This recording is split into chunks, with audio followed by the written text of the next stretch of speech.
안녕하세요. 반갑습니다. 한 달 동안 잘 지내셨습니까?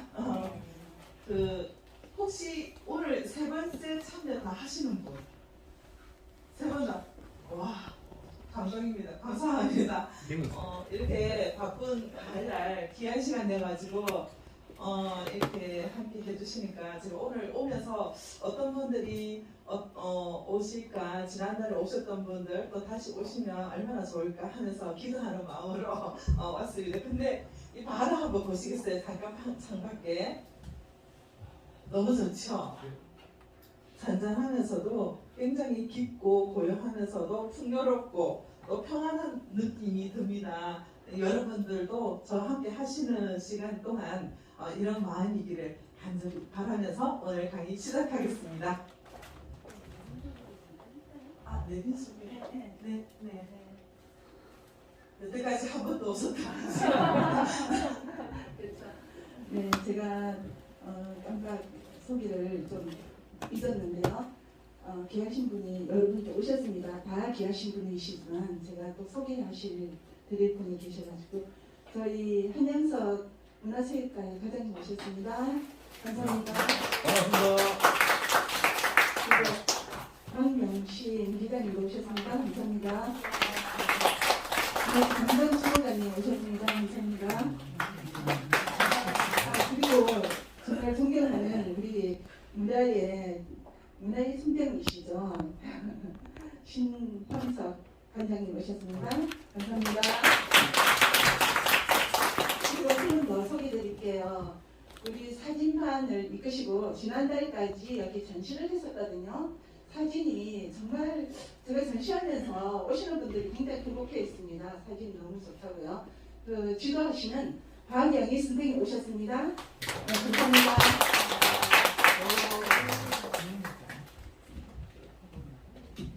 네, 여태까지 이렇게 관계자분들께서 이렇게 오신 적이 처음이라 저도 좀 살짝 긴장되고 그렇습니다. 그렇지만 또 그만큼 보람된 시간도 되리라고 확신합니다. 혹시 실수가 있더라도 이쁘게 봐주시길 바랍니다.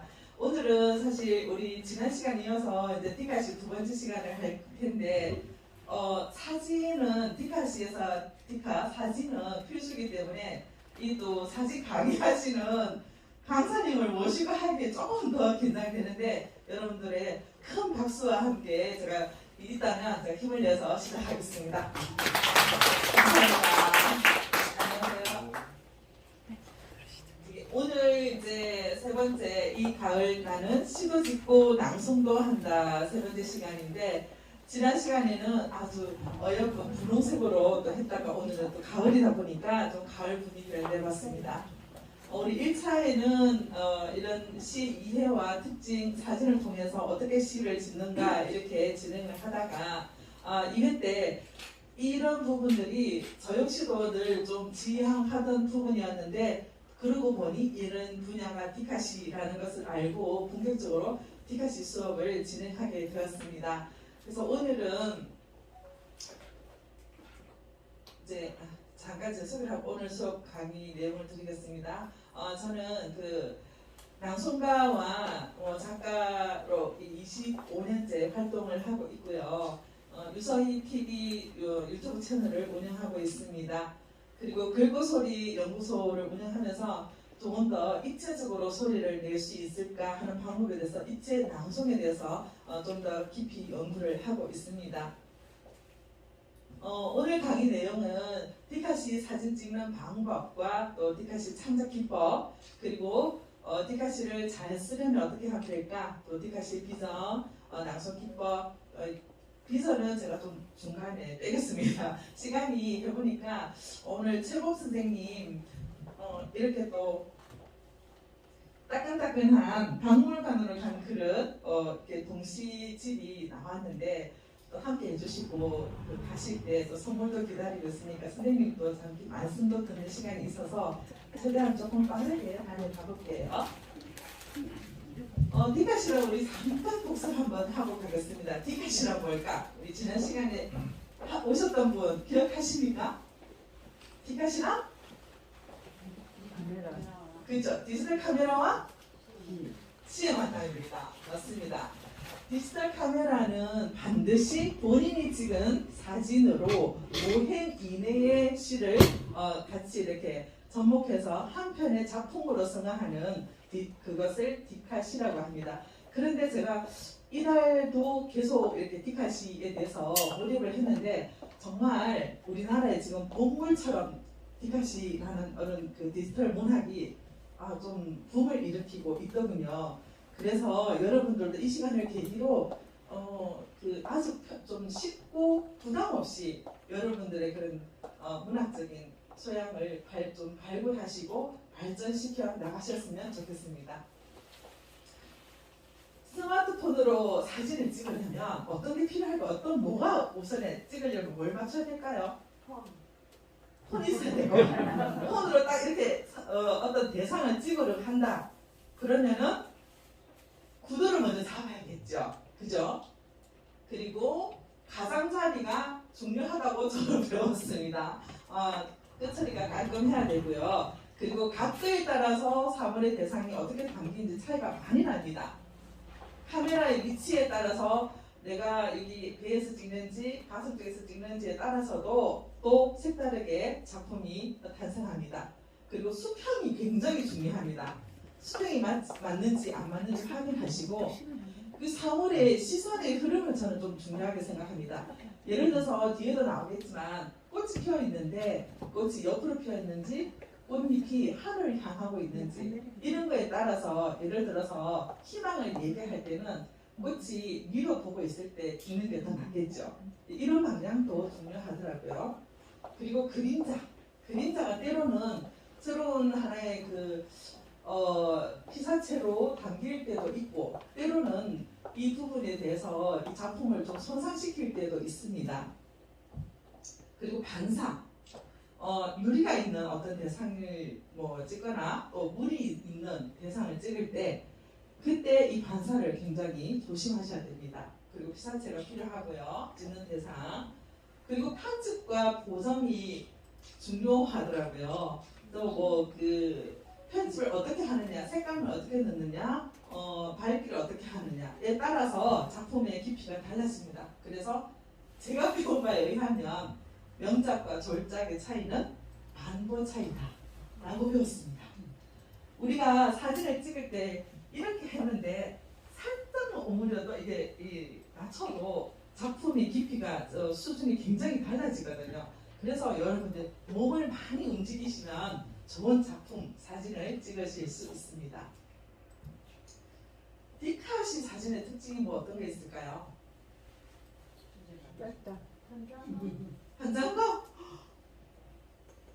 첫째는 영상 언어입니다. 또 다른 우리가 말할 때 문자 언어가 아니고 영상 지금 사진 또는 영상 이런 부분도 영상 언어로 나오고 있고요. 찰나적입니다. 그죠? 내가 이렇게 찰칵하지만 찰나적이면서도 때로는 영구적일 수도 있고 그죠? 그리고 텍스트와 디카시 일반 시는 하나의 심도 있게 내가 어떤 사상을 넣거나 또 내가 표현하고자 하는 그 메시지를 집중한다면 이 디카시의 사진은 텍스트와 연결이 되어야 됩니다. 그래서 한 몸이 되어 있을 때 이 작품성을 가집니다. 그리고 경험적이고 현상적입니다. 지금 나타나 있는 내가 어떤 경험했을 때 길을 갈 때 어떤 대상이 뭐처럼 보인다. 또는 내 유년의 어떤 그 기억을 소환하는 그런 모습을 떠올리게 한다. 이런 것을 봤을 때 내가 사진을 찍게 되고 또 거기에 생각을 머물게 됩니다. 그래서 일반 작품 사진과 디카 사진의 차이점을 조금 깊이 생각을 하시면 좋겠습니다. 여기서 돌발 퀴즈. 여러분들 휴대폰, 스마트폰 사용하실 때 가장 많이 사용하는 기능은 뭘까요? 두 가지. 카톡? SNS요. 그것도 있으면 가장 기본적인 건 뭘까요? 그렇죠. 전화입니다. 그렇죠. 전화인데 또 한 가지는 그렇죠. 센스 있어. 사진입니다. 그만큼 이 사진이 보편화되어 있다는 거죠. 그리고 이 티카시의 매력이 그렇습니다. 전 세계적으로 휴대폰 쓰지 않는 나라는 없거든요. 그래서 말은 언어는 달라도 이 휴대폰을 통해서 또는 티카시를 통해서 우리는 좀 하나가 될 수 있는 그런 부분을 지향을 합니다. 자, 사진 편집과 보정을 봤을 때 지금 위에 아래 보기를 두 개 줬는데 위가 편집일까요? 아래가 편집일까요? 설명해 놓은 그림. 아래가 편집이다. 모자란 것을 보충하고 잘못된 것을 바로잡는 것이 편집이다. 또는 여러 재료를 모아 엮어서 체제를 구성한다. 이게 편집이다. 와, 맞습니다. 네, 보정은 이런 뜻을 가지고 있습니다. 여기에는 첫째로 우리가 편집하면 뭐가 떠오릅니까? 자르기, 그죠? 자르기, 또 밝기, 노출, 또 라이트 밸런스, 하이라이트, 대비, 색깔 조정, 또 선명도 여러 기능이 있습니다. 제가 사진 수업이 아니어서 이런 기능을 설명을 드리면 생략하시고 또 기본적으로 또 잘 알고 계십니다. 나중에 편집 그 앱, 좀 많이 활용되고 있는 앱을 설치하는 그 소개를 해드리도록 하겠습니다. 이렇게 바로 나오네요. 네, 구글 플레이에서 스냅스피드 검색을 해보니까 저는 글씨 팡팡도 했고 여러 개 많이 해봤었는데 인터넷에 검색을 해보니까 이 앱을 가장 많이 선호를 하더라고요. 전문가들도 그렇고. 그래서 굉장히 들어가 보니까 섬세하게 잘 되어 있었습니다. 세분화해서 또 이렇게 좀 편집을 할 수 있도록 하고, 그러면 세분화할 수 있으면 훨씬 더 작품성을 좀 살릴 수 있겠죠. 우리가 아무리 사진하고 글자 시어를 합쳐서 한다 하지만 그 결합력이 우선이긴 하지만 티카시에서 사진의 그런 어떤 깊이나 또는 작품성 이런 것도 함께 같이 보거든요. 그래서 이거 활용을 한번 해보시면 좋겠습니다. 티카시 사진 찍기인데 이 사진을 보면 여러분들 어떤 생각이 드시나요? 이거 이제 지금 여기 소개해드린 사진은 또 다른 분들 거는 요즘 저작권이 워낙 또 예민하고 그래서 제가 찍은 사진들로 소개를 해드리겠습니다. 네. 봄의 생동. 봄의 생동. 희망.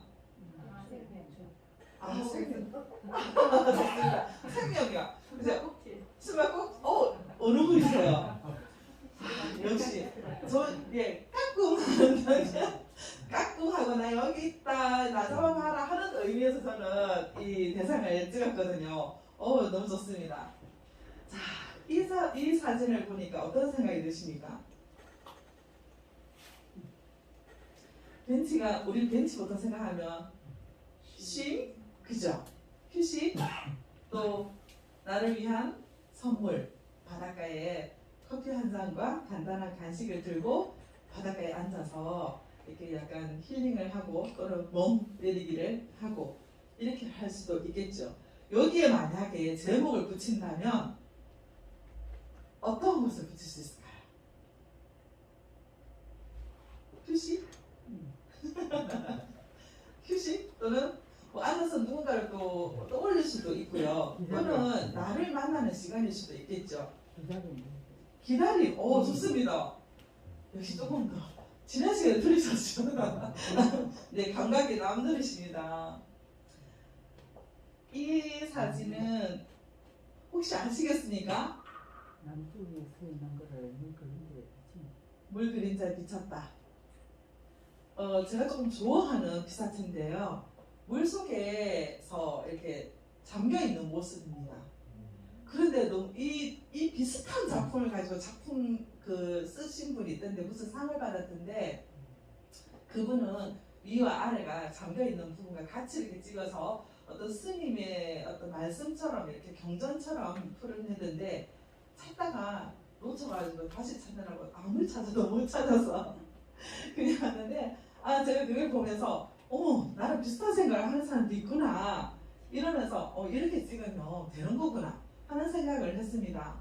그래서 그 물속에 있는 잠겨 있는 모습 또는 뭐 겨울 같은 데는 연꽃밭을 가보시면 연꽃이 다 이렇게 말랐잖아요. 그런데 그게 말랐다는 그 자체보다는 어떤 세월의 깊이나 많은 사연을 담고 있고 그래서 그 저는 어떤 그 연잎의 말 어떤 말이 들릴까 이런 쪽으로도 몰입을 하기도 하거든요. 네. 이 사진은 어떤 대상을 떠올리십니까? 이 어린 잎들을 보면서 생명력, 희망, 또 살아있네. 오, 살아있네. 맞습니다. 네, 저는 그 옹기종기 앉아 있는 아이들의 모습을 연상을 했습니다. 각기 방향을 다 다르게 보고 있어요.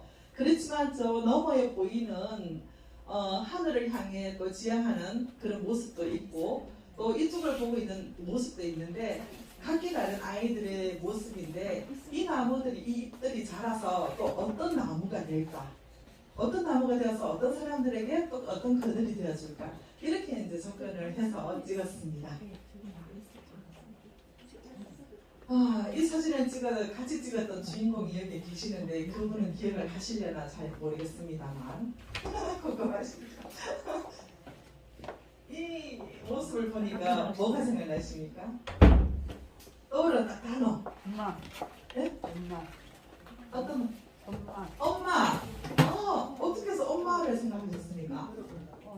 씨앗이 어머, 또 그렇게 굉장히 심오하게 저는 그 정도까지를 제가 오늘 배웁니다. 또 어떤 모습이 떠오르십니까? 제가 이때 누군가를 많이 좀 그리워하고 기다렸나 봅니다. 담장 너머에 고개를 빼곡히 내밀고 이렇게 오기를 누군가가 오는가 기다리는 그런 모습이 생각이 나서 아마 이 꽃은 그냥 피었는데 제 마음이겠죠. 그죠? 제 마음이 이 꽃에 영입이 되어서 그렇게 생각을 했던 것 같습니다. 아까 말씀드렸죠. 사진을 찍을 때 방향이 중요하다고. 그죠? 자, 내가 기다리면 이렇게 했을 때 목을 빼꼼히 내다보고 긴 목을 찍어야 될 거잖아. 그죠? 근데 여기 같은 경우는 어떤 모습인가요? 뭐가 생각나세요? 여기는? 하늘을 향해 성화봉송을 터는 성화봉송. 네네. 어머머, 좋습니다. 네. 저는 약간 그 양쪽에 그게 새의 날개라 생각하고 비상을 생각을 했습니다. 날아오르려고 하는 새의 모습. 네. 그래서 날갯짓을 막 하려고 하는 찰나의 모습을 연상을 했습니다. 여기는 청도의 연지호인가요? 거기인데 유호연지. 잘하십니다. 광활하더라고요. 그래서 여기 갔다 와서 뭐 수필도 쓰고 이렇게 했는데 700평인가? 그렇다고 합니다. 네, 그렇습니다. 그래서 이것은 제가 왜 하냐면 구도인데요. 만약에 이것을 옆에서 눈높이를 같이 찍었다면 이런 모습이 구도가 안 나오겠죠. 왜냐하면 살짝 저는 위에 담장 위에 올라가서 이거를 찍었거든요.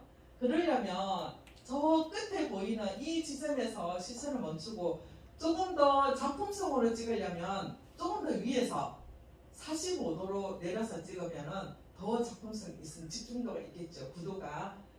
근데 저는 이제 이 약간 위에서 이렇게 찍었는데 이 잎 하나하나와 여기에 보이는 이 우리가 연잎을 떠올리면 어떤 그런 비움이라든지 선비의 모습이라든지 이런 부분이 있어서 여기 모습과 잘 어울린다. 그러면서 이 초록 물결이 어떤 이게 펄럭이는 모습들 바람에도 잘 꿋꿋하게 견디는 잎이 클수록 바람을 많이 맞겠죠. 그런데 이렇게 무성하게 잎을 이렇게 넓히고 키워갈 수 있는 그런 모습들을 담고 싶었습니다. 근데 여러 개 이렇게 연잎을 볼 때와 같은 연잎인데 느낌이 좀 다르죠. 아까 그것은 약간 위에서 아래로 봤고 이것은 밑에서 위로 봤습니다. 근데 여러분들은 여기 어떤 모습 생각이 납니까? 의자. 의자. 오, 선생님. 최범 선생님이십니다. 작가이십니다.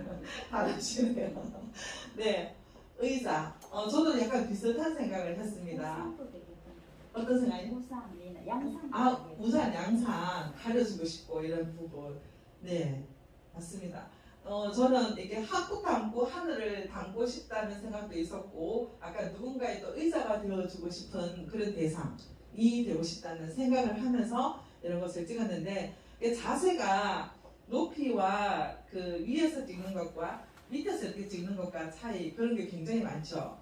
그 김영희 선생님 혹시 작품을 할 때 선생님이 조금 집중하는 그런 각도나 있습니까? 지향하는 부분이 각도가 있습니까? 작품 활동 하실 때? 박영인 선생님? 그래 제가 네. 네. 잠깐만요. 한 번만 더 질문해 주시겠어요? 그 작품을 찍을 때 선생님이 지향하는 어떤 각도. 저는 네. 일반적인 사진으로 보면은 앵글이라고 이야기하거든요. 네. 일반적인 앵글보다는 약간 밑에서 찍는 걸 좋아해요. 힘이 있고 그렇습니다. 또 일반적인 시선하고 다르기 때문에 네. 접근성이 조금 다른데 사진이 힘이 있어요. 네. 그렇죠. 힘. 그게 생각이 안 났습니다. 저도 이게 약간 잘 찍지는 못하지만 밑에서 위로 찍는 것을 좀 많이 지향을 하는 편이거든요. 그래서 그랬을 때 선생님 말씀하신 것처럼 어떤 좀 깊이라든지 작품성이 또 조금 더 살아나는 것 같았습니다. 이것은 어떤 피사체의 연출인데요. 제가 찍었지만 이거는 뺐어야 된다 하는 부분 보이십니까? 뭘 찍으려고 했을까요? 밤을 찍으려고 했죠. 그런데 노란 잎이 들어와 있습니다. 그러니까 이럴 때 저는 처음에 사진 배울 때 그냥 이런 걸 할 줄 몰랐어요. 있는 그대로 찍어야 되는 줄 알았습니다. 그런데 이런 게 다 빼더라고요. 빼고 내가 찍고자 하는 또는 표현하고자 하는 그런 중심 생각에 맞게 어떤 대상을 가져올 수도 있고 연출할 수도 있고. 얼마 전에 전시를 관람을 한번 갔었는데 배경색이 굉장히 독특했어요. 그래서 이걸 어떻게 찍으셨냐고 하니까 아스팔트 위에 물을 뿌려서 찍었다고 하시더라고요. 그 색감이 굉장히 어두운 밤처럼 까맣게 나왔거든요. 그런데 그 대상은 피사체는 거기에 그렇게 나올 수가 없는데 어떻게 했냐 하니까 그렇게 연출을 하셨다고 합니다. 그래서 여러분들도 그렇게 또 연출을 하셔도 된다고 합니다. 이 사진은 저 편집의 예를 보여드리고 싶었는데요. 같은 대상입니다. 같은 사진인데 편집을 함에 따라서 이렇게 색감이 달라지고 하는데 느낌이 어떠세요? 그렇죠. 저는 예를 들어서 우리가 문고리 하면 뭐가 생각날까요? 문 하면 역시 마음이죠. 참 비슷한 생각을 했습니다. 네, 저도 마음에 초점을 두고 이 문고리 위치를 한번 잘 보실까요? 닫혀 있어요? 잠겨 있나요? 열려 있나요? 열려 있으면 뭘 얘기하고 싶을까요? 이야기하고 싶거나 들어가도 돼? 그죠? 나는 너를 받아들이면 알려 있어. 이런 게 되겠죠. 보이지 않는 암시적인 우리가 이제 대화가 되는 거죠. 그런데 어두웠을 때 느낌의 마음이 더 열릴까요? 왼쪽에 더 열릴까요? 그렇죠. 그렇죠. 그래서 색감도 굉장히 중요하다는 겁니다. 사진에 있어서 내가 밝음을 얘기할 때는 이렇게 색감 조절을 해주시고 물론 감정을 색감으로 표현을 하실 수 있다는 거죠.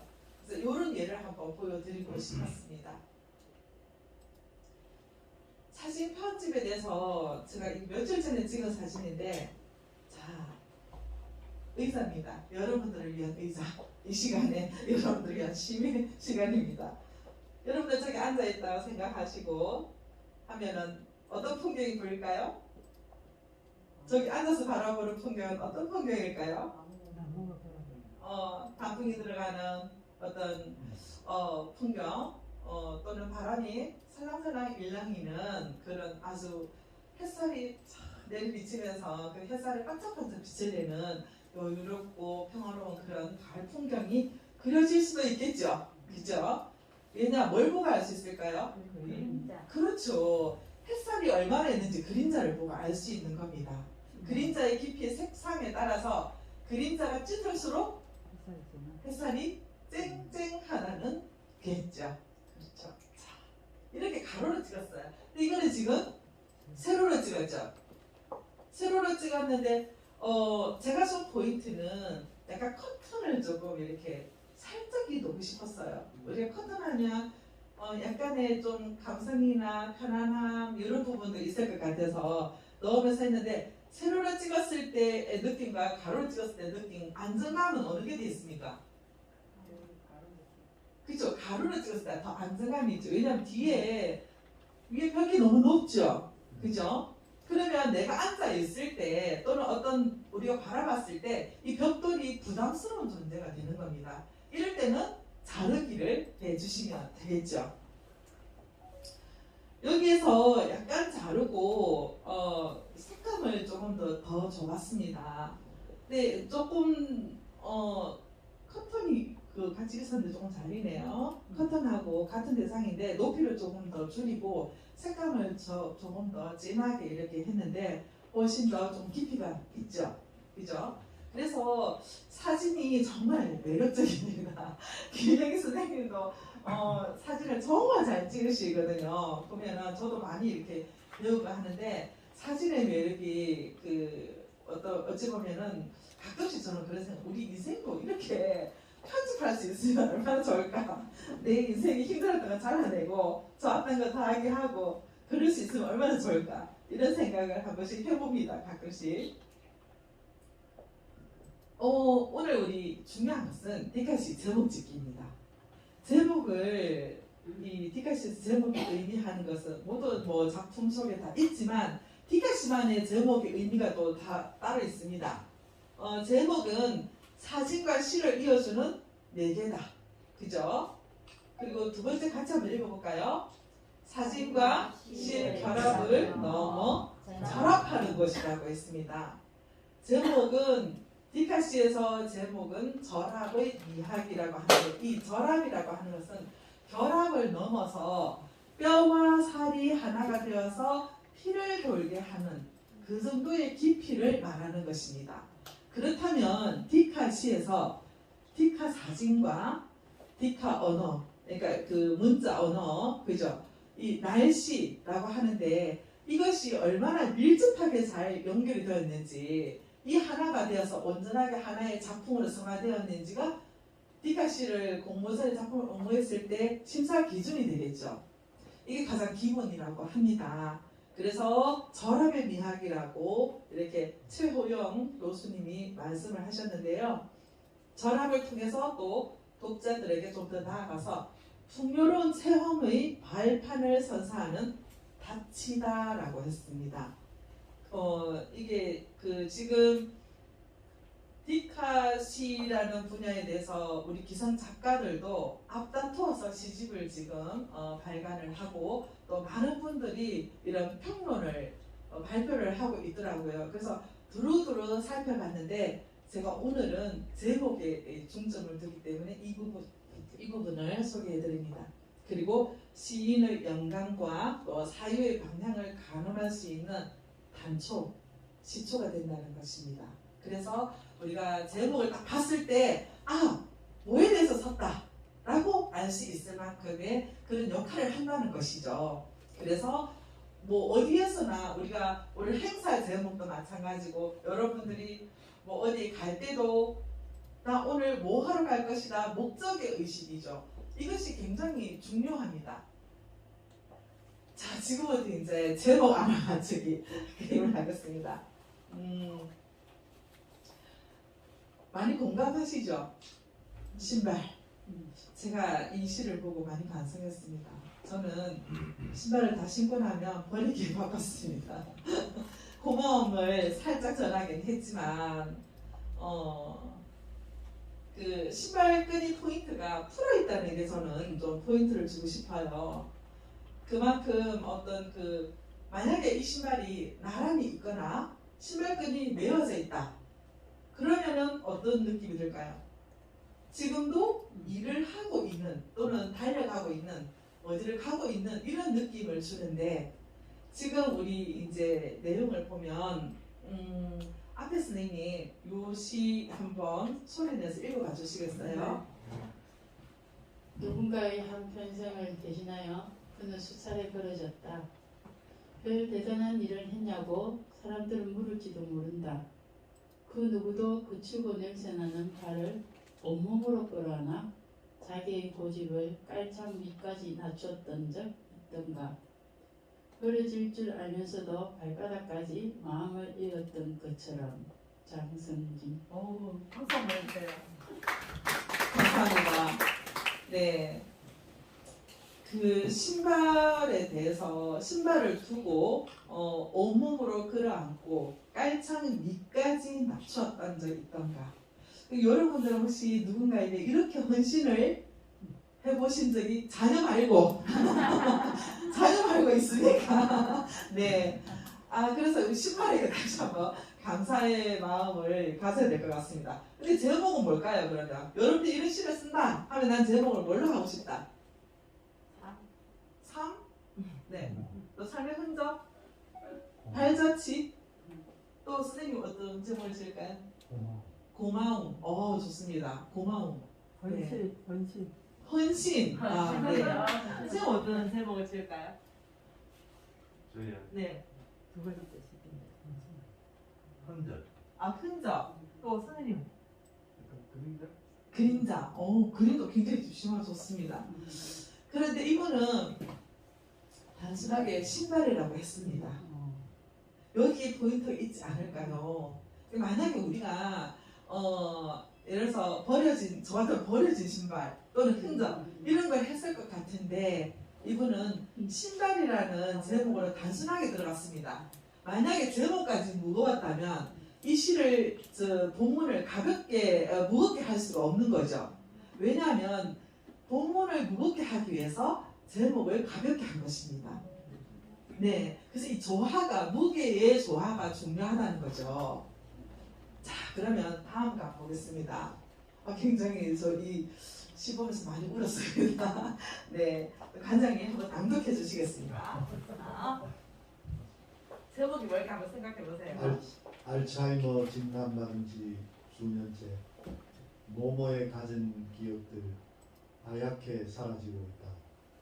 내 속 혈류 끝에 매단 우리 막내라는 저 선만이 숨 하나 근근히 이어가는 여인. 요양병원 206호 벽에 기댄 봄. 속수무책이다. 전윤희. 낭송도 배우셨으니까 잘 박수 한번 보내주세요. 네. 감사합니다. 네, 차분하게 참 잘해주셨는데요. 많이 공감하시죠? 네. 많이 울었습니다. 그런데 여기에 이 시인은 이게 뭐로 표현했죠? 알츠하이머를 받은 노모. 그렇죠. 혈류. 기억을 찾아가는 혈류죠. 그런데 이 시인은 여기에 이 섬, 막내라는 섬, 저 너머에 보이는 이 섬을 만나지 못하고 또 이렇게 기억조차 하지 못하는데 유일하게 막내만을 기억을 하는 겁니다. 우리 막내 하시면서 여러분들이 우리 어머니가 그 대상이고 나만 기억하고 아무것도 기억 못하는데 나한테 얼마나 감동적일까요? 그죠? 근데 굉장히 그 요양병원 206호의 어머니가 이번에 계시나 봅니다. 이 봄은 이제 오고 봄을 그리워하는 거죠. 사실은 벽에 기댄 봄이라는 것은 봄은 시에서 희망을 뜻합니다. 그러니까 시어에서 봄, 여름은 밝음, 가을, 겨울은 어둠 이렇게 표현하는 그런 기법들이 있거든요. 그런데 여기서 봄은 희망을 얘기하는 것입니다. 그런데 봄을 너무 갈망하는 여기 뭐예요? 속수무책이다라고 마무리를 했습니다. 너무 가슴 아프지 않습니까? 알츠하이머를 우리가 어떻게 회복시킬 수가 없으므로 방법이 없다는 겁니다. 너무나 절박함을 표현을 하는데요. 여기도 마찬가지입니다. 그럼 여기 제목이 뭘까요? 내용이 앞에처럼 무겁나요? 가볍나요? 무겁죠? 그러면 제목을 뭘로 했을까요? 알츠하이머, 엄마, 어머니. 자, 손. 네, 힌트. 어머니가 유일하게 기억하는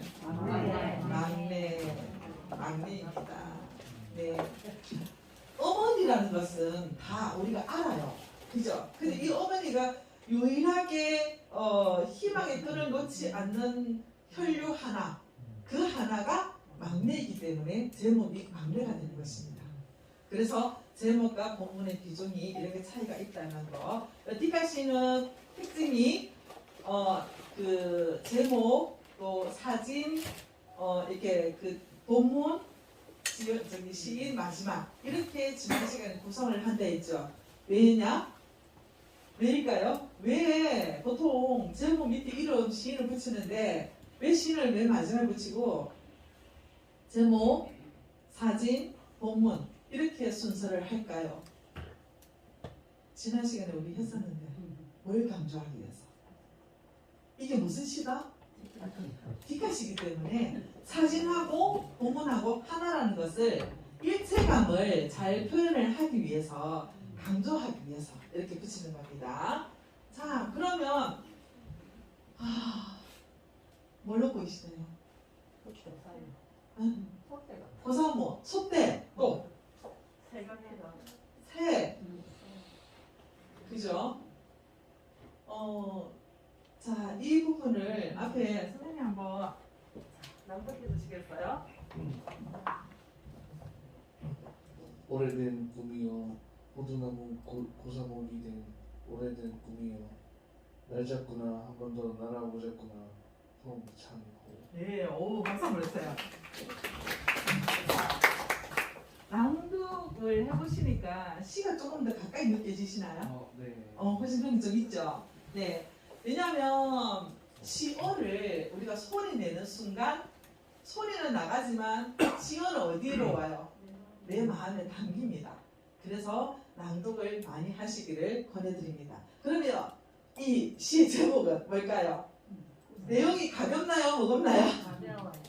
막 그렇게 무겁진 않아요. 그죠? 갈망이죠.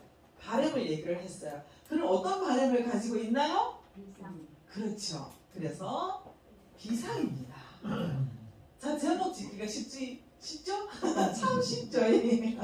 네, 내가 어떤 것을 갈망하는지에 따라서 제목을 지을 수 있습니다. 만약에 내가 내용을 좀 무겁게 하면 아까처럼 단순하게 어떤 대상을 표현을 하고 내가 어떤 바람을 담거나 하는 시를 지을 때는 그 바람의 주제를 제목으로 하시면 됩니다. 예, 5행 이내. 그러니까 한 행도 괜찮습니다. 그래서 저는 그 일본의 한 줄 시 문화 하이쿠가 있거든요. 그래서 하이쿠 책에 그 바슈라는 시인의 뭐 책을 읽는데 우리나라 류시화 시인의 한 줄도 길다라는 그 시집을 번역한 게 있는데 그 시도 보고 디카시가 지난 시간에도 말씀드렸지만 이렇게 보니까 우리 그 시조와 좀 비슷한 맥락을 가고 있다. 함축미를 살리고 그리고 여기에서 리듬감을 뭐 3호, 3사, 3사 뭐 이런 건 아니지만 어떤 약간의 그런 세미 율격을 넣어서 한다면 훨씬 더 시어가 낭송하기도 좋고 우리가 이 받아들이기도 훨씬 좀 리듬감을 가지고 받아들일 수 있겠다는 생각에서 그 점에 대해서 좀 공부를 하고 있는데 한 줄도 길다. 그래서 5행 이내 가능합니다. 네, 자, 이 사진을 보면 저는 이 사진이 참 포착을 잘했다는 생각이 듭니다. 여기 지금 뒤에 전봇대가 있죠. 전봇대가 어떤 대상을 표현을 했을까요? 끌어올려주는 좋습니다. 긍정의 힘입니다. 지금 견인을 해줄 것 같은 나를 어떤 그런데 여기 이런 나무 사실 잘 없죠. 근데 포착을 굉장히 잘했습니다. 그런데 이 방향을 보세요. 만약 이 방향이 밑으로였다면 또 달라졌겠죠. 그래서 이 사진을 찍을 때 어떤 대상의 방향이 중요하다는 것입니다. 그런데 여기 또 이렇게 눈으로 표현된 절묘하게 잘 찍었다는 생각이 듭니다. 그래서 새 날개 찌시고 새 부리고 전봇대가 이렇게 날아오르도록 도와주는 또 누군가가 또 될 수도 있겠죠. 그런데 만약에 부정적이다. 내 현실이 지금 굉장히 무거워. 그러면 이 전봇대는 어떤 대상이 될까요? 매달려도 날지 못하는 어떤 묶여있는 어떤 뭐 족쇄나 또는 뭐 끈 묶여있는 대상이 되겠죠. 그래서 지금 그때 여러분들의 마음 상태가 어떤지에 따라서 지어는 달라집니다. 그렇지만 마음껏 표현하시면 됩니다. 자, 다음 지금 복효근 선생님이 우리에게 잘 알려져 있는 시인인데요. 이분이 가장 발빠르게 기성작가 중에서 시집을 내셨습니다. D캅 시집입니다. 자, 우리 같이 한번 낭독해 볼까요? 자, 오리가 오리여야 하는 이유하고 이름은 시인은 밑에 있지만 우리가 먼저 말해주고 본문 들어가겠습니다. 자, 시작. 오리가 오리여야 하는 이유. 복효근. 둘, 셋, 넷. 엄마, 우리 안에서 뭐라도 먹을 것을 하면 네. 추운데 꼭 물에 들어가야 돼요. 물에서 헤엄치지 않으면 우리 돼지로 한단다. 그러면 좀 어때요? 그러면 우리가 꿀꿀하고 울어야 하는데 그럴 자신 있니? 어머니들 특히 또 많이 공감하시죠? 자, 이 시가 제가 왜 이 시를 선택했냐면 내용도 참 공감을 하지만 낭독 기법에서도 여러분들께 공감 같이 공유하기가 좋을 것 같아서 가져왔는데 자칫 잘못하면 구연식이 됩니다. 동화 구연으로 하면 안 되겠죠. 그런데 대부분 또는 많은 분들이 이런 시를 보면 애기 목소리 냈다가 엄마 목소리 냈다가 이렇게 합니다. 그런데 시는 이미지거든요. 그래서 그 이미지 약간 느낌을 줄 뿐이지 구현을 뭐 예를 들어서 엄마 우리 안에서 놀아도 먹을 것 주잖아요. 뭐 추운데 꼭 물에 들어가야 해요. 물에서 헤엄치지 않으면 우리 돼지로 한단다. 이렇게 하면 동화로 착각하겠죠. 그런데 엄마 우리 안에서 놀아도 먹을 것 주잖아요.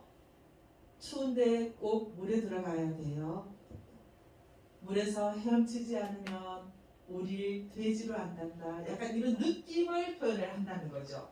그래서 여러분들 오늘 이 시간에 저와 함께 하신 분들은 이 시간 이후 이런 시가 나온다면 동화 구현을 하시면 안 된다는 걸 꼭 기억해 주세요. 자, 그런데 이 보면 내용이 재밌지만 심오합니다. 어머니의 마음을 어떤 표현을 하셨을까요? 아이들은 엄마 왜 꼭 그렇게 힘들게 해야 돼? 라고 얘기를 하죠. 안주하고 싶죠. 그런데 엄마는 어떻게 하고 싶어요? 생존 본능을 깨우고 살아남게 하고 싶은 거예요. 그죠? 굉장히 차이가 극과 극입니다. 그런데 이 사진도 한 몫을 하는 게 사진의 위치가 어딜까요? 찍은 위치, 카메라 위치. 그렇죠? 위에서 아래입니다. 만약에 옆에서 찍었더라면 이 주변에 이 물결은 뭘로 표현했을까요? 우리가 살아가는 그렇죠? 고난과 역경이 될 수 있겠죠. 그걸 헤쳐나가는 모습을 아이들이 옆에 나란히 있어요. 의미 부여를 하자면 뭐 한 마리가 저쪽에 있거나 한 마리가 이쪽에 있는 것이 아니라 이 어머니의 어떤 그 교육열이나 사랑이라든지 이런 것을 저는 좀 밀접하게 전달되는 것을 표현하려고 하지 않았을까 시인의 마음을 한번 유추해 봤습니다. 물에서 헤엄치지 않으면 우리 몰라 너 돼지란다. 그러니까 우리가 본성을 잃지 말거라. 너희들은 우리가 왜 사람이 이것도 되고 싶고 저것도 되고 싶고 또는 우리가 뭐 경계를 넘으려고 하는 것도 있고 그렇잖아요. 예를 들어서 뭐 어떤 뭐 염려스러울 때는 좀 예민한 발언일 수도 있겠는데 뭐 동성애라든지 또는 이 아이가 어떤 길을 어머니가 가고 싶은데 아이가 어머니 같은 경우는 아이를 잘 알잖아요. 이렇게 했으면 좋겠는데 이 아이는 또 다른 밖으로 나가려고 한다든지 등등의 여러 요소들이 있을 것입니다. 그런 것을 어머니가 아이들에게 이런 바른 길로 가라 라는 것을 이렇게 알려주고 싶은 거죠. 그래서 시는 재밌지만 굉장히 좀 심오하다. 우리가 많이 보는 풍경이죠. 그죠? 제목. 또 제목 맞추기로 들어갑니다. 네, 안녕하세요. 제목 맞추기로 들어가는데, 자, 이번에는, 네, 선생님 한번 읽어주세요. 어떤 비바람이 와도 꿋꿋하게 이겨내야 합니다. 마스크도 필요 없는 병살이인 원장. 전교생이 줄을 지어 선생님의 훈시를 듣고 있다. 이상태. 근데 낭송 좀 배우셨네요. 잘하셨습니다. 박수 보내주세요. 네. 어떤 비바람이 와도 꿋꿋하게 이겨내야 한다라는 평사리 마을인가 봐요, 여기가. 평사리 마을인데 어떤 마음이 담겨 있습니까? 지금 이 논이 운동장입니다. 굉장히 재미있는 비유죠. 그리고 저 안에 소나무는 누구일까요? 그렇겠죠. 선생님이십니다. 그런데 대상은 뭘 지금 우리 현상적인 대상은 벼죠. 그죠? 근데 아이들의 바라는 마음을 뭘로 대신해서 표현을 했다? 벼가 잘 자라서 풍년을 맺기를 바라는 마음을 염원을 담은 시입니다. 그래서 어찌 보면 굉장히 좀 심오하다고 할 수 있겠죠. 이렇다면은 여러분들이라면 이 시를 썼는데 나는 뭐라고 시를 제목을 지을까요? 내용이 뭡니까 지금? 어떤 현상을 지금 이 시를 힌트를 지금 제목을 지은 겁니다. 지금 뭘 하고 있죠? 코로나. 여기 마스크 필요 없는 마스크도 필요 없는 코로나 시대에 지으신데 마스크도 필요 없다는 것은 뭘 얘기할까요? 그만큼 청정하다는 것입니다. 그 환경을 얘기해주는 시어라고 할 수 있죠. 그래서 이 시는 시어 하나에 이런 의미를 부여하는 것이죠. 어떤 대상을 통해서 내 생각이나 염원을 담아서 이렇게 시어로 표현을 하는 것입니다. 자, 정교생이 지금 줄을 세워서 선생님 훈시를 두고 있는데 이곳은 어디다? 운동장이죠. 그래서 저 지금 뭘 하고 있어요? 조회 시간. 네.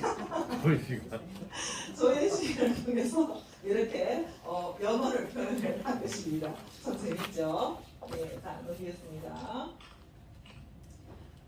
자, 다음. 좀 웅장하죠? 네. 자, 이 시는 지금 3번 연 오셨는데, 자, 한번 읽어주시겠습니까? 다시 천년을 기다리면 당신 오실지 몰라. 다시 천년을 기도하면 번쩍 눈이 떠질지 몰라. 강영식. 오, 박수 보내주세요. 번쩍 살렸습니다. 방송 좀 하시는 것 같은데요. 번쩍도 살리셨고, 이 강영식 이 작품은 오장환 티카시 그 신인 문학상 수상작입니다. 지금 이 대상이 바위죠. 이 바위가 지금 바위를 통해서 기다림을 표현한 거죠. 그죠? 제목이 좀 쉽겠습니다. 오랜 간절한 바람을 돌려서 기다리고 있습니다. 제목이 뭘까요? 5번입니다. 딱 띄움상이네요. 사람이네, 얼굴. 사람입니다. 옆모습입니다. 그리고 지금 여기에 바다를 향해서 그님이 또는 대상이 바다 건너 있나 봐요. 오, 박수 한번 해주세요. 오, 제목 완전 정확하게 맞추셨습니다. 마음구석입니다. 네, 망고서 돈이 들어서 바다 건너에서 또 자식을 기다릴 수도 있고 또 남편을 기다릴 수도 있고 그래서 내 바람이 이분은 그때 누군가를 또 간절한 기다리고 있었나 봅니다. 그죠? 그래서 이 망부석이 탄생하지 않았을까 이런 생각이 듭니다. 촬영 장소가 어디예요? 촬영 장소는 모르겠습니다. 그렇게 하시면 제가 잘 모르겠어요. 그런데 꼭 이 모습이 아니어도 예를 들어서 막 작은 돌이다 이런 모습이 보였다 또는 내가 그냥 길을 가거나 산책을 했을 때 누군가를 기다리는 모습을 뭐 고양이가 될 수도 있고 길냥이가 될 수도 있고 어떤 또 뭐 화초가 될 수도 있겠죠. 내 마음이 그때 당시에 동했다면 이런 망부석을 이름 붙일 수 있겠죠. 내용은 다르겠지만 그런데 그거를 가까이 이렇게 찍으면 이렇게 또 웅장하게 나올 수도 있고 물론 여기는 지금 바다가 보여서 더 이 웅장함을 보충해주고 있습니다. 그래서 이런 대상을 찍는 것도 중요하고 그때 찰나적으로 느껴지는 내 그 감정을 이 시에 담는 것도 굉장히 중요하겠습니다. 이 시는 조금 어려웠습니다. 그렇지만 이렇게도 볼 수 있겠구나. 여러분들 바닷가를 많이 가시니까 이런 부분이 또 생각을 한번 던져 드릴 수도 있겠다 싶어서 모시고 온 시입니다. 자, 이 시는 우리 어제 과장님 오늘 귀한 시간 내셔서 오셨는데 한번 낭독해 주시겠습니까? 네. 네, 목소리가 좋으시더라고요. 구름의 덫에 걸려 안간힘을 쓰는 저녁 쏟아지듯 퍼붓는 우수한 빗줄기에 흐리 빠진 바다는 금세 눈이 멀어져 가고 이 인천 목소리 좋으시죠? 감사합니다. 감사합니다. 바닷가에 갔는데 이런 경우나 또 우리가 차를 타고 갈 때 햇살이 이렇게 구름차를 막 내려올 때 약간 좀 성스러운 느낌이 들거나 이런 풍경 많이 보시죠? 이래서 저는 약간 성스럽다 뭔가 좋은 일이 있으려나 이런 생각만 했었는데 이런 풍경을 보고 이렇게 시를 쓸 수 있구나 그런 생각을 해봤습니다. 어제가 저녁이었습니다. 저녁이지만 덫에 걸렸다고 하는 것은 아마 이분이 그 당시에 조금 힘들거나 또는 벗어나거나 이런 생각을 하지 않았을까 유추해 볼 수 있겠죠. 쏟아지듯 퍼붓는 무수한 빗줄기에 어리 빠진 바다. 이 바다가 뭐가 되는 것입니까?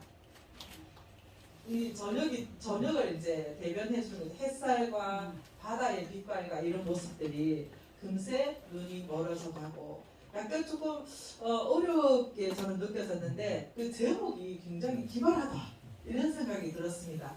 만약에 반대로 아침이다 그러면 어떤 희망적인 열리는 하루를 이렇게 시작하는 열리는 의미의 또 시를 쓸 수도 있겠죠. 그래서 이런 시를 보면 여러분들이 뭐 어떤 시를 읽을 때 여러 가지 이렇게 응용하는 것도 필요합니다. 나라면 여기 이 사람은 어떤 약간 망부석이라고 바위를 표현했다면 아까처럼 어떤 뭐 그 화초나 또는 어떤 다른 대상을 생각했을 때 쓸 수도 있고 또 망부석 말고도 또 누군가에게 보내주는 이별도 이런 대상을 찾을 수 있겠구나. 반대의 어떤 형상이나 대상을 찾으면서 이렇게 응용하는 것도 좀 필요할 것 같아요. 자, 티카시 짓는 방법 이제 제목과 지어보기로 하겠는데 공식입니다. 보고 찍고 쓴다. 메모시. 네. 이거 공식 꼭 티카시를 쓰시고자 하시는 분이라면 보고 찍고 쓴다. 네, 꼭 기억하시고요. 이 티카시는 순간 포착의 그 대상을 피사체에 찍어서 그때 내가 느꼈던 어떤 감정이나 뭐 같다, 뭐처럼 이렇게 내 마음을 표현하는 시입니다. 그래서 SNS를 통해서 우리가 실시간으로 소통할 수 있다는 것이 티카시의 매력입니다. 자, 그 다음에 상상력은 더하고 생각은 빼세요. 네, 왜냐하면 그 시는 상상력과 함축미와 은유가 생명이라고 해도 과언이 아닙니다. 내가 현실적으로 바라보면 사실은 시 쓰기가 좀 어려워요. 그런데 좀 상상력이 엉뚱하다 할 정도의 그런 생각을 하셨을 때 더 좋은 시가 나올 확률이 높겠죠. 그런데 내 생각은 최대한 빼십니다. 빼시고 우리 지난 시간에 왜 자연을 필사한다. 시는 자연을 필사한 것이라 했거든요. 내 마음이지만 자연을 통해서 지금 어떤 마음을 대변하는 것인가. 근데 거기에 최대한 나는 입을 지키지 않는 것이죠. 그게 은유의 힘입니다. 그렇게 깊게 또 더 멀리 은유의 표현을 한눈에 딱 이러네 라고 느낀 표현을 했을 때 작품성이 더 있는 것이죠. 그리고 연상을 아까 계속 이렇게 이어서 생각하는 거, 연계해서 생각하는 거, 그리고 날씨 표현하는데 표현하기, 날씨로 우리가 어떤 대상을 표현하는 형상을 표현하는 날씨 표현, 그죠? 이게 그 디카시의 특징입니다. 그래서 보고, 찍고, 쓴다, 그리고 순간 포착을 하셔서 상상력을 이렇게 뭐뭐처럼 뭐뭐 같네 이렇게 했다가 내 생각을 조금 더 배제를 해서 이 아이는 무엇을 말하고 싶을까? 또는 이 대상은 무엇을 지금 나에게 말하는 것일까? 라고 생각을 접근을 하시면 훨씬 시 짓기에 좀 편하실 겁니다. 자, 어떤 두 대상을 사진을 모시고 왔습니다. 모시고 왔다니 좀 이상한데요. 지금 왼쪽에 보는 시 느낌 어떠세요? 사진? 시가 아니고 사진. 해봐라. 저 나팔꽃이죠? 어떤 느낌? 딱 떠오르는 느낌. 희망이다. 또 열려있다. 하루를 연다. 아침이다. 아침이다. 아나판입니다. 또 사랑. 오 좋습니다. 가정함 또는 우리 둘이 너무나 그러기 둘이서 뭘 하고 싶을까? 또는 무슨 얘기를 주고받고 싶을까? 이렇게 접근을 하시면 좋겠죠. 이 사진도 굉장히 좀 어떤 느낌이 있어요? 주변을 한번 보세요. 주변이 지금 어느 계절일까요? 겨울이죠. 겨울 속에 지금 얼굴을 고개를 쏙 내밀고 있죠. 생명이 잎이 어린 잎이. 그래서 이 모습도 어떤 대상이 떠오른다. 어떤 대상이 떠오르세요? 아이들, 삼형제 또는 세자매, 그죠? 또는 여러분들이 내가 삼형제나 우리 가족이 자랐을 때 이런 모습들도 생각할 수가 있겠죠. 그런데 저는 이 겨울을 어떤 거를 의미를 우리는 담을 수 있을까요? 그렇죠. 오, 지금 감각이 굉장히 되게 열심히 말씀 잘하시는데 굉장히 공감이 갑니다. 지금 말씀을 굉장히 잘하시는데 기대됩니다. 자, 여기에서 어떤 고난과 역경의 환경이 될 수 있죠. 그렇지만 꿋꿋하게 이 잎이 굉장히 어때요? 건강해 보이죠. 빛이. 그렇죠. 그래서 이 건강해 보이는 빛에 초점을 두고 역경 속에서도 이 푸르름 잊지 않고 희망적인 모습들, 자라나온 모습들, 그리고 언땅을 뚫고 나온 생명력 이런 것도 이제 할 수 있겠죠. 자, 그래서 지금부터 여러분들 한 5분 정도, 5분 기나요? 5분 정도. 이번에는 지난 시간에는 우리가 시만 지었거든요. 내용만. 근데 오늘은 제목까지 짓기를 하겠습니다. 제목과 내용을 같이 지어서 한번 같이 공유해 보도록 하겠습니다. 자, 선택은 편하게 왼쪽 거 또는 오른쪽 거 중에서 하셔도 됩니다.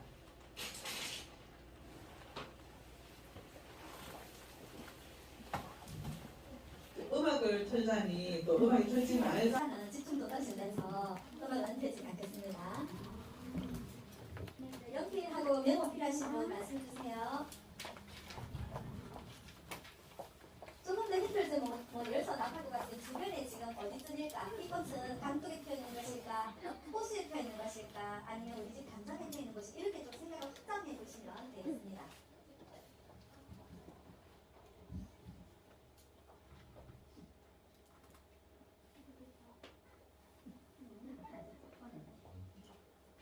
메모는 필요하시면 안 돼요.